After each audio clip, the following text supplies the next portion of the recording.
Hello বন্ধুরা, দেখো special খাবার নিয়ে চলে এসেছি তোমাদের সামনে। তো দেখো, আজকে কলার পাতায়, কেন কলার পাতায় সে বিষয়ে পরে বলছি।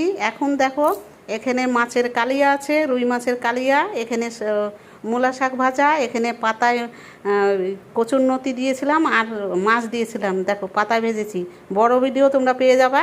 তো এখানে শর্ট ভিডিও, মানে এটা রেসিপি করছি। আর এখানে দেখো মাছের মাথা দিয়ে মুগ ডাল। তো দেখো রেসিপিটা কেমন হয়েছে অবশ্যই কমেন্ট করবা। আর এই দেখো মাছের কালিয়াটা কেমন হয়েছে অবশ্যই বলবা। আর এখানে দেখো পাতায় মাছ ভাজা করে নিয়েছি সেটা। তো পাতায় মাছ ভাজার ভিডিও পরে ছাড়বো, মানে রেসিপিটা বড় হয়েছে তো ওটা পরে দেখে নিবা তোমরা। তো কীভাবে আমি পাতায় মাছ ভাজলাম সম্পূর্ণ তোমরা পাবা। তো দেখো কেমন লাগছে তাহলে। আর আজকে আমরা সবাই পাতায় খাচ্ছি। তো দেখো নিয়ে নিয়েছে, তো এখনও মাছ টাছ নেয়নি, নিবে। তো অবশ্যই কমেন্ট করবা যে আজকের রেসিপিটা কেমন হয়েছে, রান্নাটা কেমন হয়েছে।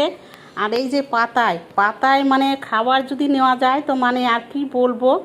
তো সেই আগের দিনের কথা মনে পড়ে যায় যে সবাই মিলে আমরা পরিবারের একসাথে পাতায় নিয়ে খেতাম এক লাইন ধরে বসে। তো সেই কথাটা মনে পড়ে গেল যে যেহেতু আমি পাতায় মাছ ভাজবো, পাতা আনতে গেছিলাম, তাই মনে পড়লো যে আজকে আমি পাতাই খাবো। তো দেখো তাহলে অবশ্যই কমেন্ট করবা। আর পাতায় মাছ ভাজা ভিডিওটা তোমাদের দিয়ে দেবো, দেখে নিবা। তাহলে এখানেই রাখছি, সবাই ভালো থাকো, সুস্থ থাকো। সামনে দুর্গাপূজা, হই হাল্লা করো আর সবাই এনজয় করো।